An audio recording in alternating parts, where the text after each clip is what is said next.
same thing over and over again and expecting a different result is insanity. That has been the case of Maurizio Sarri at Chelsea, where he decided to stick to his style of play for months until embarrassing defeats in the space of 2 weeks left his job in the balance. How did he react to this? Well, that's why I'm here to give you my perspective on the whole Sarriball saga, not Candy Crush. You're welcome to the 10th episode of Strictly Sports. My name is John, the hard tackling and the super dynamic midfield maestro, a combination of Makelele and Javi N'Golo Kante and Andre Pello, where intensity and tenacity meet craftiness and guile. I'll be your pilot for today. Today's talking point is, well, Maurizio Sarri and his unwillingness to bend tactically, even very tough metals, give way when they encounter serious pressure. First of all, let's talk about Sarri's style of management. From a tactical standpoint, Sarri is known for his intelligence, attention to detail, and his meticulous approach as a manager when it comes to preparing matches during weekly training sessions. He often has his team prepare many different plays on set pieces. One of the main trademarks of his highly organized system is a 4-man backline. His teams usually play a high defensive line and adopt the offside trap and a zonal marking system, as he requires his defensive players to be synchronized in their movements, anticipate plays, and look at the ball as a point of reference, not their opponent. Other key elements of Sarri's lineup are the presence of a deep line playmaker who dictates play in the front of the line, such as Jorginho, and overlapping attacking fullbacks in order to provide width to his team, as his players often attack from the flank, looking to play quick exchanges and make runs in behind into the box rather than deliver crosses into the area. However, as such, he favors dynamic wingers in his team as well as defenders and goalkeepers who are comfortable on the ball in order to help his team retain possession, and hardworking players who can implement his high pressing game. On the ball, Sarri's teams are known for playing an attractive, exciting and attacking-minded brand of football based on retaining possession, movement of the ball, and lots of quick, short passes on the ground. This style has come to be known as Sarriball or liquid football in the media, while L'Equipe has described it as vertical tiki-taka. The Italian encyclopedia Treccani instead coined the term Sarrismo to describe the offensive and spectacular style of football that Sarri's teams play. Sarri's teams' modern, innovative and creative playing style, as well as their mentality, ability to move up the pitch quickly on counter-attacks and score many goals, has won praise from several pundits, players and managers, including Pep Guardiola and Cesc Fabregas. However, despite receiving plaudits for his tactical approach to the game, he has also come under criticism from some in the sport, as he is yet to win a title as a manager. He has also been accused in the media of being stubborn and tactically inflexible at times. When defending off the ball, Sarri's teams often employ an aggressive use of energetic pressing, tight lines and pressure high up the pitch in order to win back the ball quickly. Throughout his coaching career, Sarri has adopted several formations such as the 4-3-1-2 or the 4-2-3-1, but he later came to be known for using a free-flowing, possession-based 4-3-3 system during his time with Napoli during the 2016-2017 season, following the departure of Gonzalo Higuain to rivals Juventus and an injury to the club's main striker Arkadiusz Milik. Sarri frequently deployed Dries Mertens in a false nine role, seemingly positioned as a lone centre forward rather than as a left winger, where he had previously faced competition from Lorenzo Insigne for a starting role. As a result of Sarri's tactical change, Mertens' goal-scoring output increased dramatically. Now that we're done with the style of management, let's talk about him when he came to Chelsea.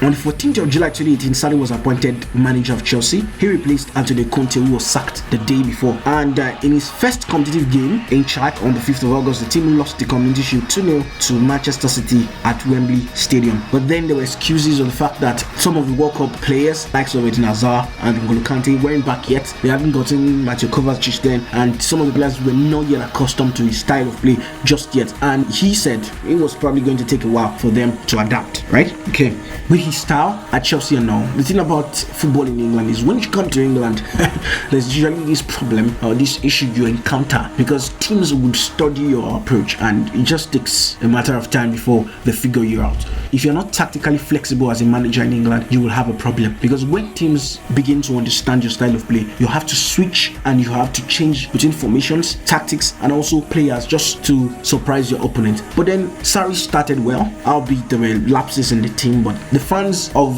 Chelsea felt there was no cause for alarm because this was a new manager, a manager that needed time to adapt. But it became clear that Sarri was so stubborn and he was so rigid tactically and he wasn't flexible, and because because of that, teams knew how he was going to set up even before the game and already prepared in time. Where it all started was against Tottenham, when Jorginho was basically marked off the game by Bamidele Ali, and everyone was expecting Sarri to probably give a response the way you would see Jose Mourinho would give a response, Pep Guardiola would give a response, Antonio Conte would give a response, and the likes, some of the top managers would give a response, but he wasn't able to give a response.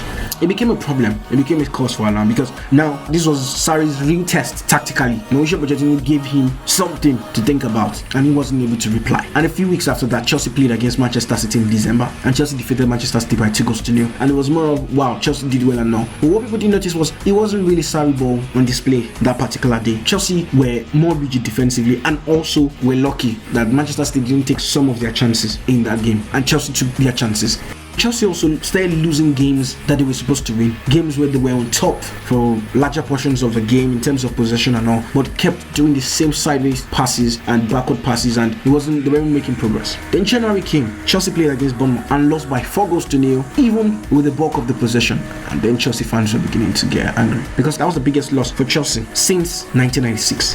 It was serious. And then a couple of weeks after that, they played against Manchester City. It was an opportunity for Chelsea to respond, but Chelsea were beaten, were battered, were flogged, were dealt with 6-0, the biggest loss since 1991. What a shame. And that was where Chelsea fans lost it. Everyone felt, we want to give this manager time, but then this manager is not even helping himself. It's not giving us a reason to support him. Keeps playing the same formation, 4-3-3, keeps playing the same set of players, and keeps doing the same substitution. If it's not Pedro coming in for Willian, it's Willian coming in for Pedro. If it's not Kovacic coming in for Ross Barkley coming in for Kovacic, and it became a problem. Carlo Martin-Odoi wasn't being played as often as the Chelsea fans would have wanted him to be played, and so many people were complaining. Sarri continued that. He played against Manchester United and lost at home by 2-0, a team that Chelsea had been winning constantly at home, and also had won the last 4 times they met in the FA Cup. But then that's when Chelsea fans lost it, and they turned their backs on the manager that particular night.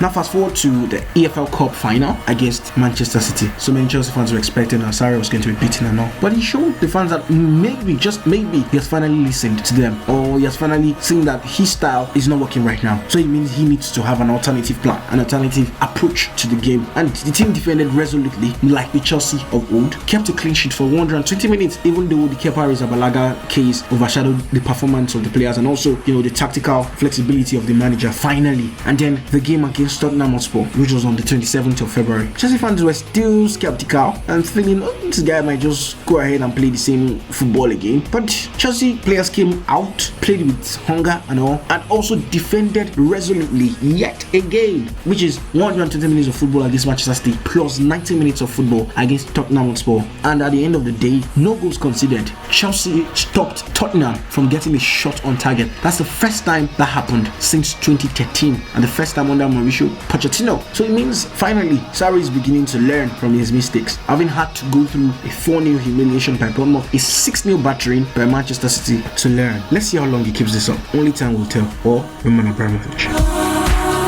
And this is as far as I can go on another fantastic edition of Strictly Sports. Thanks for joining me. John Bill is my name, and I am the super dynamic midfield maestro. Don't forget to spread kindness around wherever you find yourself. Bye for now.